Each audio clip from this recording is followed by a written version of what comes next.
بسم اللہ الرحمن الرحیم۔ السلام علیکم ناظرین کنارہ، اور میں آپ کا میزبان شوکت اشفاق۔ ناظرین، آج پاکستان ٹیلی ویژن اسٹوڈیوز ملتان میں ہمارے ساتھ ایک ایسی شخصیت ہیں جو صرف پاکستان نہیں بلکہ اس بر صغیر کی نامور ایک خاندان، ان کے یہ پرنواسے ہیں، میری مراد ہے جنہوں نے اس ملک کے بنانے میں یا تقسیم ہند کی جو بنیادیں رکھی تھیں، اور مسلمانوں کو اس وقت جو متحدہ ہندوستان تھا اس میں تعلیم کا شعور دینے کے لیے ایک بیڑا اٹھایا تھا اور اس کو کر گزرے تھے۔ میری مراد جو ہے وہ سر سید احمد خان سے ہے، ایک بہت بڑا نام، اور ان کا اس وقت جو کنٹریبیوشن تھا مسلمانوں کے لیے، جو بعد میں آج بھی ہمیں آ کے معلوم ہوا کہ انہوں نے کتنا بڑا وہ سٹیپ لیا تھا۔ ہم ان پہ بات کریں گے کہ قیام پاکستان کے جو ہم کس طرح گزرے، اس سے اس کی قرارداد مقاصد کی جو وہ آئی تھی، تحریک آئی تھی، وہ کیسے آئی تھی، اسی طرح ہمارے پاکستان بننے کے لیے، اس کا نعرہ لگانے کے لیے علیحدہ مسلمانوں کے لیے وہ کیسے بنا، اس کے پیچھے تعلیم کا کتنا بڑا کردار تھا۔ آج ہمارے پاس اسٹوڈیوز میں سید محمود اسد اللہ صاحب ہیں۔ ان کا مختصر میں آپ کو تعارف کروا دیتا ہوں، باقی جب ہم ان سے بات کریں گے تو یہ ساتھ ہی خود بتائیں گے کہ یہ جناب سر سید احمد خان کے پرنواسہ ہیں، اور خود اس وقت ان کی عمر جو ہے وہ 82 سال ہے، اور یہ ایک ایسا بیڑا آج بھی تعلیم کے حوالے سے اٹھائے پھر رہے ہیں اس عمر میں بھی، کہ اتنی بیماریوں کے باوجود بھی، جو ان کے آباء و اجداد نے اس وقت اٹھایا تھا۔ میں جناب سید محمود اسد اللہ صاحب آپ کو خوش آمدید کہتا ہوں کہ یہ ہمارا بہت بڑا اعزاز ہے کہ آج آپ ہمارے ساتھ یہاں موجود ہیں اور بات چیت کر رہے ہیں۔ اور ہم جس طرح میں نے ابھی گزارش کی کہ یہ تو ایک چھوٹی سی بات تھی جو میں نے گزارش کی، آپ مجھے یہ تھوڑا سا بتائیے گا کہ علی گڑھ کے حوالے سے، اور پھر جو تھا آپ کے انہوں نے جس طرح کیا تعلیم کے حوالے سے، اور وہ مجھے بتائیں گے، پھر آج آپ جو کچھ کر رہے ہیں وہ بھی مجھے بتائیں گے۔ محترم شوکت صاحب، تو میں آپ کا شکر گزار ہوں کہ آپ نے مجھے موقع فراہم کیا، نہ صرف آپ سے گفتگو کرنا بلکہ آپ کی وساطت سے سامعین تک بھی اپنے جی، ہمارے نظریات اور ناظرین جو خیالات، پاکستان ٹیلی ویژن کے ہیں، پورے پاکستان میں، پوری دنیا بھر میں۔ ماشاء اللہ۔ تو اول تو میں اپنی تنظیم کا تو خیر بعد میں ذکر کروں گا، پہلے تو میں جو آپ نے فرمایا، صرف سر سید نے تعلیم کے حوالے سے کام خدمات نہیں ہے ان کی، بلکہ تعلیم کے ساتھ تربیت کی اہمیت اصل بہت بات، تھی سر سید کی بالکل نظر صحیح۔ میں۔ اور میں یہ بتانا پسند کروں گا کہ جتنی اہمیت انہوں نے 1857 کی جنگ آزادی، ناکام جنگ آزادی کے بعد مسلمانوں کی نجات دہندہ ہونے کی حیثیت سے تعلیم پہ، انگریزی تعلیم پہ انہوں نے زور دیا کہ مسلمانوں کے اگر ترقی کرنی ہے، اگر انہیں مقابلہ کرنا ہے ہندو اور انگریز کا، تو مسلمانوں کو بھی وہ زبان سیکھنی ہوگی جو اس وقت کے حکمرانوں کی یعنی انگریزوں کی انگریزی تھی۔ لیکن اس کے باوجود سر سید احمد خان ہمیشہ انگریزی تعلیم پر زور دیتے رہے حصول کے لیے، لیکن انگریزی تہذیب کے وہ بہت خلاف تھے، اور ان کا جو مقصد حیات تھا اور جو مطمع نظر تھا تعلیم کے حوالے سے، وہ یہ تھا کہ تمام علوم حاصل کریں آپ، باکمال سائنس کے ہوں، آرٹس کے ہوں، جو جہاں سے مرضی حاصل کریں، لیکن تعلیم کے ساتھ قرآن و سنت کے جو احکامات اور ارشادات ہیں ان سے اگر انحراف کیا تو پھر آپ چاہے تعلیم حاصل کر کے آسمان سے ستارے توڑ لائیں، وہ ہماری قوم کے لیے بیکار ہوگا۔ اور یہ ہم آج مطلب تجربے میں دیکھ رہے ہیں کہ ہمارے دیکھ میں بالکل صحیح ہے۔ ملک میں قیام پاکستان کے بعد سے تعلیم پر بہت زور دیا جاتا رہا، بڑے بڑے اسکالرز پیدا ہوئے، نوبل پرائز جیتا انہوں نے، اور لیکن اخلاقی طور پہ ہم انتہائی انحطاط کا شکار ہیں، تنزلی کا شکار ہیں، اور یہ گراوٹ بڑھتی جا رہی ہے۔ آپ نے ایک بہت اچھی تنظیم اسی کا تسلسل یہاں بنا رکھی ہے، جو سر سید تعلیم تہذیب و اخلاق فاؤنڈیشن ہے، اس کو آپ چلاتے ہیں۔ یہ تو ایک بات ہے، لیکن آپ تھوڑا سا یہ بتائیے گا ہمارے ناظرین کو کہ آپ نے یہ پاکستان بنتے ہوئے خود اپنی آنکھوں سے دیکھا، جی۔ ایک دوسری بات یہ ہے کہ اس کی جو اس وقت بنیاد رکھی گئی تھی، ایک تو وجہ آپ نے بتائی کہ جو سر سید احمد خان صاحب نے تعلیم کے حوالے سے مسلمانوں کو، بر صغیر کے مسلمانوں کو شعور دیا، دوسری کیا وجوہات تھیں؟ دوسری وجوہات اصل میں یہی تھی کہ اس وقت مسلمانوں کے جو غدر کے بعد حالت ہوئی تھی، وہ جو ناکام جنگ آزادی سے ہم کہتے ہیں، اس میں مسلمانوں پہ جو ظلم و ستم انگریز حکمرانوں نے ڈھائے تھے، ان سے اس غدر کا جو وہ انگریز اسے غدر ہی کہتے ہیں، اس کا انتقام لینے کے لیے یا اسے دبانے کے لیے وہ اتنی بربریت کا سما تھا کہ کہتے ہیں کہ اتنے قتل و غارت غریب مسلمانوں کی ہوئی کہ انگریزوں کے فوج کے گھوڑے جب سڑکوں پہ چلتے تھے تو وہ ان کے سم خون میں ڈوب جاتے تھے. اچھا. یعنی اس حد تک قتل و غارت مسلمان مرد و خواتین کی ہوئی تھی، اور لاشیں درختوں پہ لٹکا دی جاتی تھی اور انہیں اتارنے کی اجازت نہیں تھی. اور اگر سر سید احمد خان اس وقت اللہ تعالیٰ ان کو یہ سعادت نہ نصیب فرماتا کہ وہ مسلمانوں کو نجات دہندہ بنے، تو ہندوستان سے مسلمان اسی طرح نکال دیے جاتے جس طرح اسپین سے نکالے گئے تھے. یہ سر سید احمد خان کی جد و جہد، ان کی سوچ، ان کی فکر کا صلہ تھا کہ مسلمانوں کو نہ صرف یہ کہ وہاں رہے اور پھر.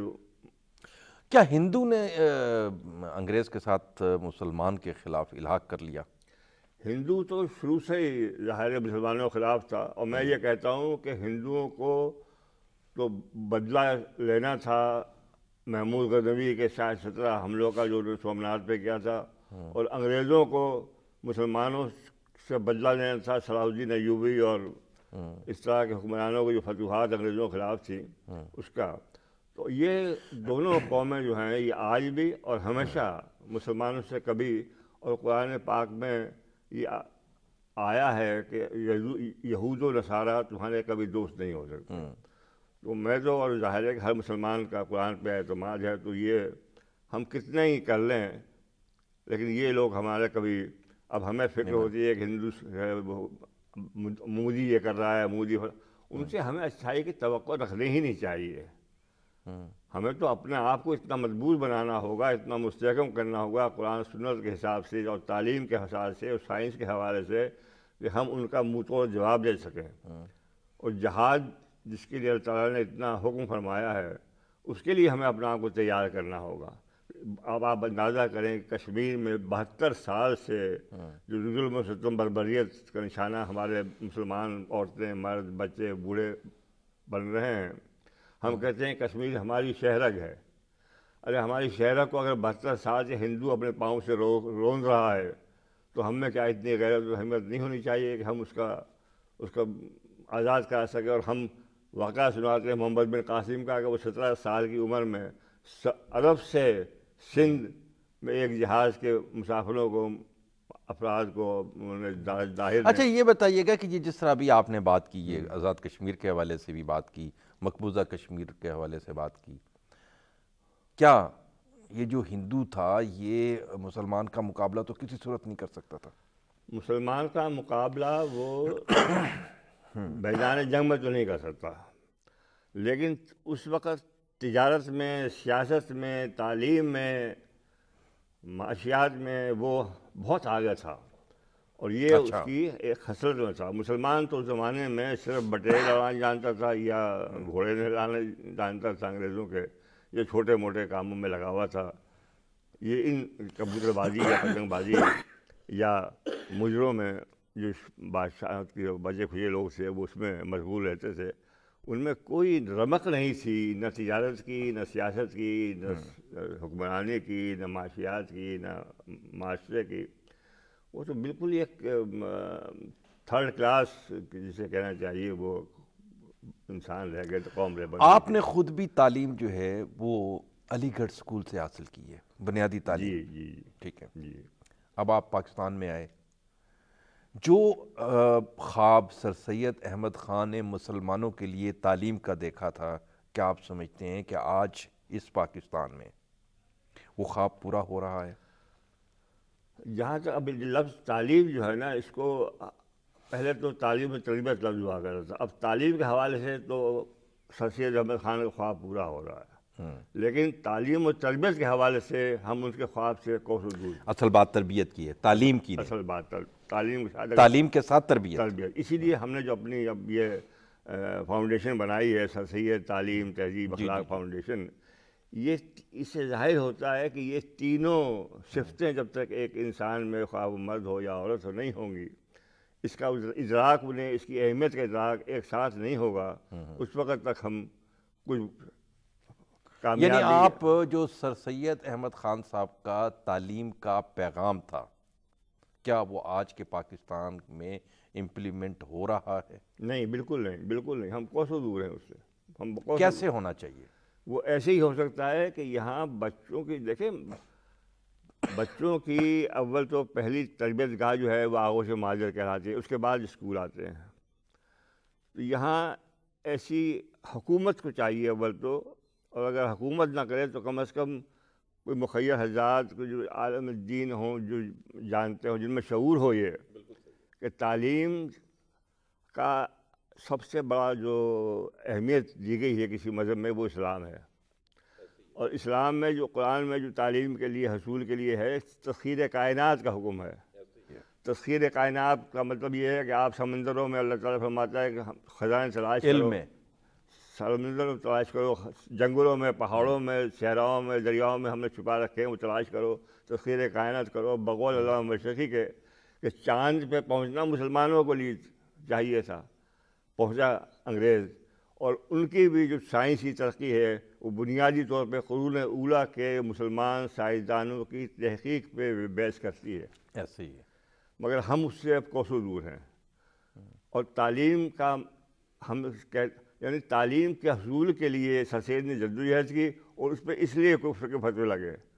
تو میں تو یہ کہتا ہوں کہ کفر کے فتوے تو ان علماء پہ لگنے چاہیے تھے جنہوں نے سر سید پہ اس لیے کفر کے فتوے لگائے کہ سر سید نے مسلمانوں کے لیے تعلیم کا تو قرآن شریف میں یہ مسلمانوں کے لیے فرض ہے، ہر مرد عورت کے لیے۔ اچھا، یہ بات آپ کی بالکل درست ہے، اور یہ اس کو ظاہر ہے، اس کی جو فالوئنگ ہے وہ ہونی چاہیے، لیکن کیا آپ سمجھتے ہیں کہ قیام پاکستان کا جو فلسفہ تھا، جو خواب تھا، اس کی تعبیر ہو گئی؟ نہیں، اب تعمیر جو ہے، آپ سمجھتے ہیں کہ تعبیر بھی نہیں ہوئی؟ اس کی حصول تو کر لیا ہم نے، وہ زمین تو حاصل کر لی، جغرافیائی طور پر تو ہم نے وہ پاکستان حاصل کر لیا، لیکن نظریہ پاکستان تو ہم نے اس لیے حاصل کیا تھا نا کہ یہ دو قومی نظریہ جو سر سید نے پیش کیا تھا، وہ تو یہ تھا نا کہ ہماری دو قومیں ہیں الگ الگ، اور اس لیے الگ الگ دو قومیں ہیں کہ ہمارا مسلمانوں کا رہن سہن، لباس، بود و باش، کھانا پینا، عبادت سب ان سے مختلف ہے۔ اچھا، اس کی تعبیر کی بات بھی کریں گے۔ قائد اعظم محمد علی جناح، جی ظاہر ہے ہمارے بابائے جی جی اعظم ہیں، بابائے قائد ہیں، ہمارے محسن ہیں، محسن ہیں۔ ان کو اس حوالے سے آپ کیسے دیکھتے ہیں جب یہ؟ ہاں، یہ آپ نے بڑا اہم سوال کیا، اور قائد اعظم کا جو نظریہ، دیکھیں میں یہ کہتا ہوں کہ ہر شخص جو ایک ادارہ بناتا ہے یا اس کا حصول کرتا ہے، اس کا ایک ذہن میں خاکہ ہوتا ہے کہ اس کو اس طرز پہ چلانا ہے، یہ اس کے محرکات ہوں گے، یہ اس کا نظم و نسخہ کا، اس طرح اس کا آئین ہوگا۔ قائد اعظم کا اگر آپ اندازہ کریں، المیہ تو یہ ہوا کہ قائد اعظم بیچارے حضور پاکستان کے 1 سال کے بعد رحلت فرما گئے، ورنہ ان کا جو نظریہ تھا کہ پاکستان میں کس طرح کا نظام ہوگا، کیا ہوگا، اس کا آپ اس واقعے سے اندازہ کیجئے کہ قیام پاکستان سے پہلے سرحد میں چونکہ ریفرینڈم ہونا تھا کہ وہ الحاق کریں گے پاکستان کے ساتھ یا ہندوستان کے ساتھ، تو وہاں ایک پیر صاحب مانگی شریف بڑے جید عالم اور مسلمانوں کے بڑے عالم دین ہوا کرتے تھے، اور بڑا اثر رسوخ تھا ان کا، اور ان کے علاقے میں، پورے علاقے میں تمباکو نوشی تک منع تھی، سگریٹ نوشی، پان، بیڑی، حقہ وغیرہ۔ انہوں نے قائد اعظم کے اعزاز میں جلسہ منعقد کیا تاکہ قائد اعظم وہاں کے لوگوں کو بتا سکے پاکستان کے بارے میں، اور ان کی دعوت کی۔ قائد اعظم جب وہاں روانہ ہوئے ان کی پیر صاحب مانگی صاحب کے علاقے میں جانے کے لیے، تو کار میں چودھری خلق الزماں، سردار عبدالمستر، وہ 4 لوگ ان کے مصاحبین ساتھ تھے۔ قائد اعظم سگار پیا کرتے تھے، تو وہ قائد اعظم کو صاف طور پہ روک تو نہیں سکے کہ آپ سگار نہ پیجیے گا، ان میں اتنی ہمت نہیں تھی، لیکن اشارت انہوں نے ذکر کیا کہ پیر صاحب کے ہاں سگار تمباکو نوشی منع ہے اور یہ ہے وہ ہے. اس قائد اعظم سنتے چلے گئے سگار پیتے ہوئے, وہاں تک سگار ان کا ختم ہو گیا تھا جلسہ گاہ تک. جب جلسہ گاہ میں اسٹیج پہ قائد اعظم بیٹھے تو انہوں نے ایک اور سگار نکالا اور جیب سے اور سلگا لیا, اس لیے کہ قائد اعظم منافقت کا قائل نہیں تھے, جو تھے وہ باہر سے تھے, وہ اندر سے. اب لوگوں کو بڑی پریشانی ہوئی کہ پیر صاحب پتہ نہیں جلسہ برخاست کر دیں گے, قائد اعظم کو روکیں گے یا کیا ہوگا یا کیا نہیں ہوگا. لیکن پیر صاحب کی بھی ہمت نہیں پڑی کہ قائد اعظم کو روکتے سگار پینے سے, تمباکو سے. لیکن انہوں نے اپنے خطبہ استقبالیہ میں ایک سوال قائد اعظم سے ایسا کیا اپنے طور پہ سوچ کے کہ قائد اعظم شاید اس سے زچ ہوں گے, کچھ پریشان ہوں گے یا پشیمان ہوں گے, کہ میں قائد اعظم سے یہ پوچھنا چاہوں گا کہ پاکستان کا تو یہ حاصل کر لیں گے, اس کا آئین کیا ہوگا.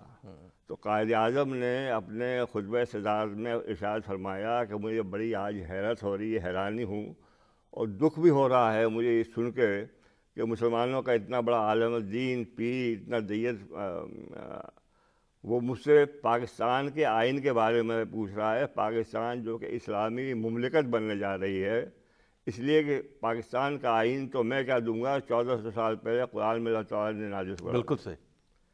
تو پیر صاحب اگر اس سے بہتر کوئی آئین بتا سکتے ہیں تو بتائیں. اچھا, اسی پہ ہی یہ آج کا پاکستان اور قائد اعظم نے جو خواب دیکھا اور جس کی بنیاد رکھی گئی علی گڑھ اسکول آف تھاٹ سے, کیا سمجھتے ہیں اس کو؟ وہی تو میں گزارش کر رہا ہوں کہ اس سے ہم کوسوں دور چلے گئے. نہیں, کیا ہونی چاہیے تعبیر؟ تعبیر کیا ہونی چاہیے؟ یہاں نظام اسلام ہونا چاہیے. تعلیم میں, تعلیم میں بھی نظام اسلام, اخلاق میں, اخلاق میں, لیکن نظام سیاست میں. نظام اسلام جو ہے یا قرآن میں جو ہے اس میں انسان سیاست کا بھی ہے, معاشیات کا بھی ہے, سائنس کا بھی ہے. کوئی زندگی کا شعبہ ایسا نہیں ہے جس پہ اللہ تبارک تعالیٰ نے ہدایت نہ دی ہو مسلمانوں کو, یا یہ راہ نہ دکھائی ہو کہ اس طرح آپ کو عمل پیرا ہونا ہے. تعلیم کا لیے بھی ہر چیز کا سب سے بڑی جو ابھی آپ کیا سمجھتے ہیں اسی میں, جس طرح ایک میں گزارش کروں آپ کو, اس کو آپ کو اقبال کا ایک شعر جو ہے فارسی کا, بامصطفیٰ برساں خیش راہ دی ہماؤس, اگر بہو نہ رسیدی تمام بو رہبیس. یعنی ہمارا جو منزل ہے, ہماری جو میں نظر ہونا چاہیے, جو مقصد حیات ہے, وہ رسول اکرم صلی اللہ علیہ وسلم کے اسوہ حسنہ پہ عمل پیرا ہونا ہے. جی بالکل. اگر ہم وہ نہیں کرتے تو پھر ہم کچھ بھی کر لیں, چاہے ہم کہیں پہنچ جائیں, وہ ابو لہب سے زیادہ نہیں. ابو لہب بھی بڑا کر فرق آدمی تھا, بڑا امیر تھا, بڑا اس کا رسول تھا, لیکن بڑی ذلیل و خوار موت مری. اس لیے کہ تمام چیزیں جو بیس کرتی ہیں وہ پھر وہ آ جاتا ہے کہ تعلیم, یعنی تعلیم کی اہمیت اسلام میں اتنی ہے. آپ اس کا اندازہ کریں کہ رسول اکرم صلی اللہ علیہ وسلم جو قیدی غیر مسلم آیا کرتے تھے وہ فدیہ لے کے رہا کیے جاتے تھے, لیکن تعلیم کی اہمیت رسول اکرم صلی اللہ علیہ وسلم کے نزدیک اتنی سی قرآن کے روح سے کہ ان کا یہ کہنا تھا کہ جو ایک غیر مسلم قیدی 10 مسلمانوں کو تعلیم دے دے گا اسے بغیر فدیہ کے رہا کر دیں گے. اب وہ غیر مسلم چاہے یہودی تھے, عیسائی تھے, پارسی تھے, آتش پرست تھے, وہ اسلام کی تبلیغ تعلیم تو نہیں دیتے مسلمانوں کو. وہ اپنے علاقے کی سیاست کی, معاشرے کی, معاشیات کی جو اصول تھے وہی بتاتے. یا ایک حدیث ہے کہ اگر تمہیں علم حاصل کرنا ہو چین تک جانا پڑے تو چین تک جاؤ, تو چین میں کوئی قرآن کی تعلیم تو نہیں دی جاتی. اس کا مطلب یہ ہوا کہ ہمیں جو تعلیم کے لیے تبارک و تعالیٰ نے ارشاد فرمایا ہے, فرض کیا ہے, وہ تعلیم صرف عربی زبان کی یا قرآن کی تعلیم نہیں ہے, وہ تمام سائنسی علوم بھی اس میں آ جاتے ہیں, جو سیاست ہے وہ بھی آ جاتی ہے, معاشیات بھی آ جاتی ہے, معاشرتی بھی آ جاتی ہے. اچھا, اسی حوالے سے آپ کے اپنے پاکستان میں رہے, آپ بینکر رہے, پھر اس کے بعد آپ کافی ساری سوسائٹیز کے صدر بھی رہے, آپ کا تجربہ کیا کہتا ہے؟ میرا تجربہ تو یہ کہتا ہے کہ میں نے, اور اب بھی جو میں یہ اپنے فاؤنڈیشن کے تحت اسکول کریا گھوم رہا ہوں, یونیورسٹیوں میں, کالجوں میں, بعض جگہ بلایا جاتا ہوں, بعض جگہ خود پہنچ جاتا ہوں. میں نے دیکھا یہ کہ جو طلباء و طالبات ہمیں بظاہر ایسے بھی نظر آتے ہیں کہ ان کے لباس سے, ان کے باڈی لینگویج سے, ان کے فیشن سے, ان کے بناؤ سنگار سے, ان کی گفتگو سے معلوم ہوتا ہے کہ یہ اسلام سے کوسوں دور ہیں, واقعی کوسوں دور ہوتے ہیں. لیکن میں نے جب ان سے بات کی یا لیکچر دیا تو وہ ان میں سے بہت سے طلباء و طالبات بچے بچیاں میرے پاس آئے، انہوں نے کہا سر یہ باتیں تو ہمیں آج تک کسی نے سکھائی نہیں ہیں، اور آج ہم آپ سے یہ وعدہ کرتے ہیں اپنے تئیں کہ ہم اپنی زندگی ایسے ہی گزاریں گے جیسے آپ نے بتایا۔ اس کا مطلب یہ ہو کہ ہمارے ہاں ایجوکیشن میں، نہ تو مدارس میں، اسکولوں، کالجوں، یونیورسٹیوں میں عمومی طور پہ، نہ گھروں میں والدین نہ تو موٹیویٹ کر رہے ہیں، نہ گائیڈ کر رہے ہیں، نہ گروم کر رہے ہیں۔ اگر ان کو تربیت دی جائے، ان کو اسکولوں میں بتایا جائے، تو وہ ہماری قوم میں جذبہ بہت ہے۔ اسلام کے ایک نعرہ لگائیں آپ، پوری قوم کھڑی ہو جائے گی۔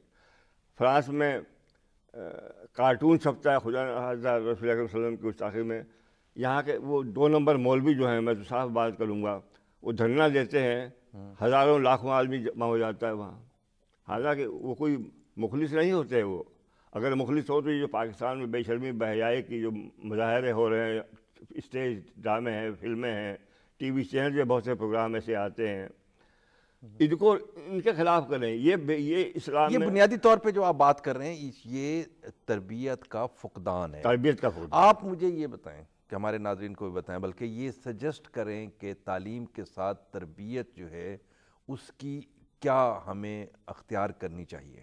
اس کی دیکھیں، ایک تو جیسے میں ایف سی کالج میں جب زیر تعلیم تھا تو وہاں میں نے یہ چیز بڑی خوبی پائی کہ ہر پروفیسر، خواہ وہ باٹنی کا تھا، خواہ فزکس کا تھا، سائنس کا تھا، یا آرٹس کا تھا، یا میتھمیٹکس کا تھا، 50 منٹ کا پیریڈ ہوتا تھا۔ جی جی۔ اس میں سے آخری وہ 8-10 منٹ ضرور لیتا تھا نصاب سے ہٹ کے اخلاقیات پہ بات کرنے کا، انٹریکٹ کرتا تھا اسٹوڈنٹ سے اور بتاتا تھا کہ یہ کیا ہے۔ مثلاً ہمارے ایک انگلش کے پروفیسر سے ڈاکٹر برش، امریکن ایف سی کالج میں، یہ بات ہے 56-57 کی، تو وہ کہنے لگے کہ یہ جو ہمارے ہاں آپ لوگ کہتے ہیں کہ ہم یورپین جو ہیں یا عیسائی جو ہیں، یہ شراب اور ان کے یہاں بے شرمی بے حیائی ہے، یہ ہمارے مذہب میں نہیں ہے۔ اور ظاہر مذہب میں کیسے ہو سکتی ہے؟ اس لیے کہ مذہب تو ان کا انجیل پہ ہے، ایسے ہی ہے، بالکل ایسے ہی ہے۔ رسول اللہ کی 4 کتابیں ہیں، تورات ہے، انجیل، یہودی مذہب جو ہے وہ بھی، تو یہ مذہب میں تو ہو نہیں سکتی۔ اللہ تعالیٰ کو تو یہ چیزیں پسند نہیں ہیں، تو وہ کہتے ہیں یہ ہمارے معاشرتی برائیاں ہیں۔ اسی طرح وہ ہم سے کہتے تھے کہ آپ کے ہاں جس طرح آپ کہتے ہیں کہ ہماری مسجدیں ویران ہوتی ہیں، اسی طرح ہمارے ہاں آپ چرچوں میں جا کر دیکھیے تو وہاں آپ کو اتوار کے دن بھی بڈھے بڑھیاں نظر آئیں گے، جوان نظر نہیں آئیں گے۔ اچھا، ایک بات جو ہے وہ بڑی امپورٹنٹ ہے، جو آپ ماشاء اللہ آپ 82 سال آپ کی عمر ہے اور آپ ایک مقصد کے لیے ٹریولنگ بھی کر رہے ہیں، آپ مختلف یونیورسٹیز میں بھی جاتے ہیں، مختلف فورمز پہ بھی، یا آپ کا کیا بنیادی مقصد کیا ہے؟ بنیادی مقصد میرا یہ ہے کہ میں نے دیکھا یہ ہے کہ قائد اعظم کے انتقال کے بعد ہمارے یہاں کوئی سیکنڈ لائن ایسی تیار نہیں ہو سکی جو اس ملک کو اس نظریے پہ چلاتی یا استحکام دیتی، سوائے ایوب خان کا تھوڑا سا پیریڈ مجھے بہتر نظر آتا ہے، پہلے 5 سال۔ تو مگر وہ جو لوگ تھے وہ بھی کبھی اسٹوڈنٹ سے، اب موجودہ جو حکمران ہے یہ بھی کبھی اسٹوڈنٹ سے، اسکولوں کے، کالجوں کے، یونیورسٹی ایسے کے، اور بالکل پھر ایسے ہی ہے۔ تو ان کی اگر اس وقت تربیت تعلیم کے ساتھ ہو جاتی تو آج ہمارے ملک کا یہ نقشہ نہ ہوتا تنزلی کا۔ اسی طرح میں چاہتا یہ ہوں کہ اب جو طالب علم پڑھ رہے ہیں، وہ مرد ہوں یا بچیاں ہوں یا بچے ہوں، اسکولوں میں ہوں یا کالج میں یا یونیورسٹی میں، 5 سال بعد، 10 سال بعد، 8 سال بعد، 12-15 سال کے بعد یہی لوگ برسر اقتدار ہوں گے، حکمران ہوں گے، ایسے ہی ہے۔ مختلف اداروں کے سربراہ ہوں گے۔ تو آج اگر ہم ان کی گرومنگ، گائیڈنس اور موٹیویٹ ان کو کر سکتے ہیں، کر دیں، تو آج ہماری قوم جو ہے وہ اقوام عالم میں سربلند قوم کی طرح جی سکے گی، ورنہ ہم ایٹم بم بنا کے بھی ذلیل رسوا ہو رہے ہیں۔ تو یہ ایٹم بم سے نہیں ہوگا، بلکہ یہ اخلاقیات، اور میں لوگوں سے، طلباء سے کہتا ہوں کہ اصل قوت جو انسان کی ہے، وہ چاہے عورت ہو یا مرد ہو، خوبصورت ہو یا بدصورت ہو، اس کی خوبصورتی، اس کا حسن، اس کی طاقت، اس کی مضبوطی، اس کا رعب دبدبہ جو ہے وہ اس کے کردار سے ہوتا ہے۔ اچھا، یہ کردار کی آپ نے بات کی ہے، اس میں بڑی ایک اہم بات ہے جی، کہ ہم نے پڑھا بھی صحیح، سنا بھی صحیح، اب آپ سے بھی یہ بات ہو رہی ہے کہ ہم جس ریجن میں ہیں یہاں اخلاقیات پہلے موجود تھا، اب اس کا فقدان کیوں ہوا؟ اس کا فقدان اسی لیے ہوا کہ ایک تو یہ جن چیزوں سے ہم نے ہندو سے الرجی چاہی تھی، جن فیکٹرز پہ، مثلاً کہ لباس ہمارا الگ ہے اور ہمارا کھانا پینا الگ ہے اور ہمارا معاشرہ الگ ہے، تہذیبی اقدار الگ ہیں، ہم وہی تہذیبی اقدار اپنائے ہوئے ہیں زیادہ تر. حالانکہ یہاں میں ماشاء اللہ مجھے بڑا خوشی ہے یہ، اور آپ کو بھی ظاہر ہوگی اور لوگوں کو، کہ باوجود تمام برائیوں کے، بے شرمی بے حیائی کے، یہاں اب بھی ہمارے ملک میں ہزاروں لاکھوں بچے بچیاں، نوجوان مرد بوڑھے بچے اسلامی اقدار پہ بھی قائم ہیں. لیکن چونکہ ہم اس سے ہٹ گئے اور ہم نے وہی اقدار اپنا لی، اگر وہی اقدار اپنانی تھی یہ جو بے حیائی بے شرمی کی ہیں، تو ہمیں پاکستان کی ضرورت ہی نہیں تھی. نہ ہمیں نہیں، اخلاق کو مذہب سے علیحدہ کیا جا سکتا ہے یا مذہب اخلاق نہیں کے نہیں ساتھ؟ نہیں میرے نزدیک نہ مذہب سے نہ آپ سیاست کو الگ کر سکتے ہیں، نہ اخلاق کو الگ کر سکتے ہیں، نہ تجارت کو الگ کر سکتے ہیں، نہ سائنس کو الگ کر سکتے ہیں. مذہب جو ہے نا اقبال کا شعر کہ مذہب سے کیا مجھے یاد نہیں آ رہا. بہرحال اسلام میں مذہب سے آپ علیحدگی کسی صورت میں، لوگ جو کہتے ہیں نا کہ سیاست کو الگ رکھے مذہب کو الگ رکھے، یہ اسلام میں نہیں ہے.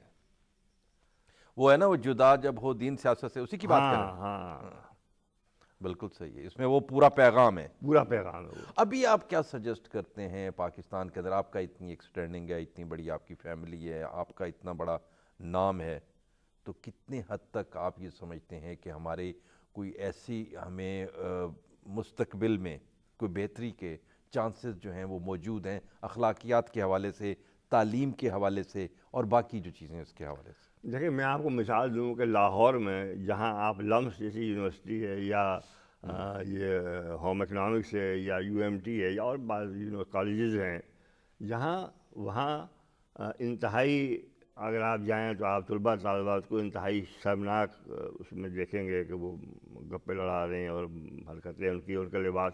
وہاں لاہور میں ایک کالج ایسا بھی ہے، وحدت روڈ سائنس کالج. وہاں میں 2 دفعہ مجھے جانے کا اتفاق ہوا اور میں کوئی 3 گھنٹے 2.5 گھنٹے وہاں میں رہا.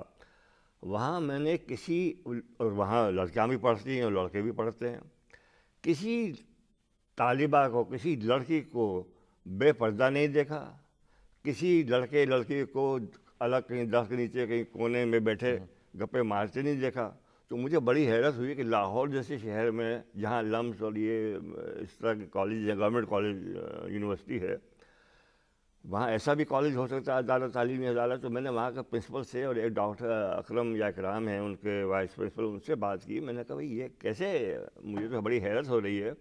کہ ہاں یہ اللہ کا کرم ہے کہ ہم اس پہ کامیاب رہے، کہ ہم نے یہ کوشش کی. اور ہم تو اس کا مطلب یہ ہے کہ اگر سربراہ جو ہے ایک یونیورسٹی کا، کالج کا، اسکول کا، وہ اگر چاہے، منتظمین اگر چاہیں، تو طلباء طالبات کو وہ یعنی تعلیم کے ساتھ صحیح تربیت بھی دے سکتے ہیں، اور وہ ان کے لباس کو، ان کے پہناوے کو، ان کی سوچ کو، ان کی آپ فکر کی کو. یہ جو اگزامپل ہے نا، مثال اچھی ہے، لیکن ایک ہے ہمارے یہاں ایک الزام بھی لگایا جاتا ہے نا قدامت پسندی کا. یہ قدامت پسندی اور روشن خیالی جو ہے، یہ کیا 2 مختلف چیزیں ہیں، یا یہ اس کے ساتھ آپ اس کو ملا کے اخلاقیات کے ساتھ جوڑ سکتے ہیں؟ دیکھیں روشن خیالی، قدامت پسندی، اب لوگ کہتے ہیں نا انتہا پسندی یا بنیاد پرستی. بالکل مختلف چیز ہے. بنیاد پرستی بھی ٹھیک ہے، مطلب جب آپ مذہب کی بات کرتے ہیں تو مذہب تو بنیاد ہے. ہاں یہ آج میں آپ سے پہلی مرتبہ سن رہا ہوں، ورنہ لوگ بنیاد کو وہ سمجھتے ہیں ہماری. نہیں، وہ غلط ہے. ہاں وہ غلط ہے. یہ آپ صحیح فرما رہے ہیں، اس لیے کہ ہماری تو بنیاد تو قرآن و سنت ہے. دیکھیں کوئی اگر ازم ہے، جس طرح لیفٹسٹ ہیں، لیفٹ ازم ہے، تو اس کے اوپر بھی جب تک وہ بلیو نہیں کریں گے، بنیاد کے اوپر نہیں بیٹھیں گے، تو بنیاد پرست. بالکل بالکل صحیح آپ نے فرمایا. تو یہی تو ہے کہ ہماری بنیاد جو ہے وہ تو قرآن و سنت ہے.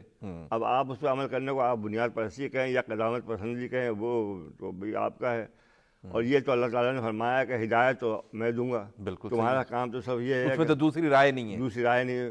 تو میں تو بھائی اپنے تئیں جو مجھے حکم ہے کہ لوگوں کو برائیوں سے روکو، نیکی کی تلقین کرو، وہ کر رہا ہوں. ہدایت اللہ جانے. اس لیے کہ مجھ سے بہت سے لوگ بات کرتے ہیں. علامہ اقبال نے اسی پہ کہا تھا نا، مجھے حکم ہے مجھے ہے حکم لا الہ الا اللہ. تو وہ میں کر رہا ہوں. باقی اللہ ہدایت دے، دعا کر سکتا ہوں. اور اس میں بھی لیکن ایک بات بتاؤں کہ میرا جو بنیادی ایک وہ ہے ایک تو سورہ والعصر قرآن شریف میں جو ہے، اس میں اللہ تعالیٰ تبارک تعالیٰ زمانے کی قسم کھاتا ہے کہ انسان خسارے میں ہے. اور انسان خسارے میں کا مطلب یہ ہے کہ اس پہ عذاب بھی ہوگا، عطاب بھی ہوگا، مصائب بھی آئیں گے، وبائیں بھی آئیں گی، تکلیفیں ہوں گی، سب کچھ لیکن ہوگا. یہ روشن خیالی جو ہے میری گزارش سن لیں. جی جی الا الذین آمنوا، سوائے ان لوگوں کو جو ایمان لائے، مگر یہ کافی نہیں ہے. وہ عامل الصالحات، پھر انہیں نیک عمل کرنا. یعنی مجھے ایمان لانا میرا کافی نہیں ہے، بلکہ پھر مجھے نیک عمل کرنے ہوں گے. برائیوں سے رکنا، خود روکنا ہوگا اپنے آپ کو. اور اتنا بھی کافی نہیں، پھر مجھے فرض ہے کہ میں دوسرے کو حق کی تلقین کروں، سچ کی تلقین کروں، نیکی کی تلقین کروں اور صبر کی تلقین کروں. صحیح ہے. اس لیے کہ اس راہ میں کٹھن بہت ہے یہ راہ. یا وہ جو میں نے آپ کو بتایا کہ جو ہے جو میں نے شعر پڑھا تھا، بمصطفیٰ برساں خیش راہ دو ہماس. تو یہ مسئلہ ہے کہ ہمیں تو اب میں اگر فرض کیجئے خود شراب پیتا ہوں اور بیٹے سے کہوں کہ بیٹے شراب نہ پینا حرام ہے، یا میں کسی لڑکی کے ساتھ ناچ رہا ہوں اور بیٹی سے کہوں کہ بیٹی ناچ کرنا کسی غیر مرد کے ساتھ ہی، تو لوگ مجھے پاگل ہی کہیں گے نا، یا ہمارا مذاق اڑائیں گے. تو شاہ پہلے تو صاحب مجھے یہ بتائیے کہ یہ آپ نے بڑی خوبصورت بات کی، اور ظاہر ہے یہ ہمارے وہ المیے ہیں کہ جو ہم اس اپنی سوسائٹی میں اس وقت فیس کر رہے ہیں. جی بالکل صحیح. اور آپ جیسے لوگ کوئی ہم پیغام جو دیتے ہیں، آپ کچھ بات کر کے، کچھ لکھ کے، کچھ کہہ کے کوشش کرتے ہیں کہ اس میں بہتری کی لائے. آپ ہمارے پورے ناظرین کو اور خصوصاً نوجوان کو یہ ایک بہت کیا پیغام دینا چاہیں گے اور ان کو کیا بتانا چاہیں گے کہ تعلیم کے ساتھ کیا کیا چیزیں ضرورت ہیں جو ہمیں دنیا میں بہتری کی طرف لے کے جائیں؟ سب سے بڑی بات یہ ہے کہ ہمیں جیسا میں نے اقبال کا شعر پڑھا ہے یا یہ صورت پڑھی ہے، اس پہ ہمیں عمل کرنا ہوگا کہ بمصطفیٰ برساں خیش راہ گدی ہمعوز، اگر بغو نہ رسیدی تمام بولے. ہمیں ہر کام کو کرنے سے پہلے، ہر قدم اٹھانے سے پہلے یہ سوچنا ہوگا، یہ خیال کرنا ہوگا کہ یہ قرآن و سنت سے منافی تو نہیں ہے. اگر قرآن و سنت کے منافی ہے تو ہمیں اس سے باز دینا چاہیے. اگر اس کے ہے تو اسے ہمیں پھر کسی رکاوٹ کا سامنا کرنے سے گھبرانا نہیں چاہیے. صحیح. اور آدمی کے عمل ہیں جو اس کو صاحب مرتبہ بناتے ہیں. موت اور رزق وہ تو مجبوراً وقت پہ آ ہی جاتے ہیں. تو ہمیں اپنے اعمال درست کرنے ہوں گے، اور اعمال درست کرنے کے لیے والدین کو سب سے بڑی میں نے دیکھا یہ ہے کہ اب میں نے کیا دیکھا، یہ سب ایک عام بات ہے، سائنٹیفکلی ہے کہ بچہ جب میں نے اپنے بچوں کو دیکھا ہے جب کرول کرنا شروع تھا، اس سے بھی پہلے جب وہ صرف چل بھی نہیں سکتا ابھی، ایسے ہی ہے، بالکل ایسے. آپ اس کو دیکھیں تو اس کی آنکھوں میں اگر آپ غور کریں تو وہ بول نہیں سکتا، آپ ایکسپریس نہیں کر سکے گا، لیکن اسے یہ محسوس ہوتا ہے کہ اس کے ماں باپ لڑ رہے ہیں یا محبت سے بات کر رہے ہیں، پیار کر رہے ہیں یا جھگڑ رہے ہیں. آپ بچے کو ڈانٹیے وہ رو پڑے گا، آپ اس سے مسکرا کے پیار سے بات کیجیے وہ مسکرائے گا. تو یہ اس وقت سے ہمیں اس کی تربیت کرنی ہے، اور یہ تربیت ہی ہے جس نے مجھے اس مقام پہ ماشاء اللہ پہنچایا. اور آپ ایک اور بڑی آپ کو عجیب بات بتاؤں کہ جتنے ہمارے اکابرین ملت گزرے ہیں، ششیر احمد خان، علامہ اقبال، محسن الملک، محمد علی جوہر، شوکت علی، ظفر علی خان، قائد اعظم، علامہ، کسی کی والدہ کسی اسکول کالج کی پڑھی لکھی نہیں تھی. اچھا، ماشاء اللہ. کوئی ایک بھی. لیکن تربیت خوب کی، تربیت ایسی کی کہ یہ لوگ آج ہم ان کو سینکڑوں سال کے مرنے کے بعد بھی ہم بالکل ان ہیرو کو یاد کرتے ہیں، ان کو ان کی عظمت کا تعین کرتے ہیں اور اس کی تحسین کے پیش کرتے ہیں. یہ شاہ صاحب آپ نے بہت خوبصورت بات کی جو آخر میں آپ نے کی کہ تعلیم جو ہے وہ ظاہر ہے تربیت کی طرف تو لے کے جاتی ہے، لیکن تربیت جو ہے وہ بہتر تعلیم کی طرف لے کے جاتی ہے. آپ کا بہت شکریہ کہ آپ ہمارے پروگرام میں تشریف لائے اور ہمارے جو ناظرین ہیں ان کو بہت خوبصورت آپ نے باتیں بتائیں، اور ان کو ایک ایسا سبق بھی آپ نے بتایا کہ جو وہ آئندہ زندگی میں اگر اس پہ عمل کریں تو بہت بہتری کی طرف ہمارا معاشرہ آج بھی جا سکتا ہے. ناظرین، سید احمد اسد اللہ صاحب، محمود اسد اللہ صاحب ایک بہت بڑی شخصیت جو ہمارے یہاں موجود تھی. آپ نے ان کی گفتگو سنی، انہوں نے خوب فرمایا، اور واقعی جو لوگ اتنے بڑے کردار کے، اتنے بڑے بیک گراؤنڈ کے ہوتے ہیں، وہ جو بات کرتے ہیں تو اس بات میں خاصا وزن ہوا کرتا ہے۔ اور ان کی یہ بات کہ تعلیم درست لیکن تعلیم کے ساتھ تربیت، اور وہ تربیت جو ہے وہ معاشرے میں بھی آپ کو، ملک کے اندر بھی آپ کو، خطے کے اندر بھی آپ کو، دنیا کے اندر بھی بالکل ایک الگ امتیاز دے گی۔ اس نوٹ کے ساتھ اپنے میزبان شوکت اشفاق کو اجازت دیجیے۔ اللہ حافظ۔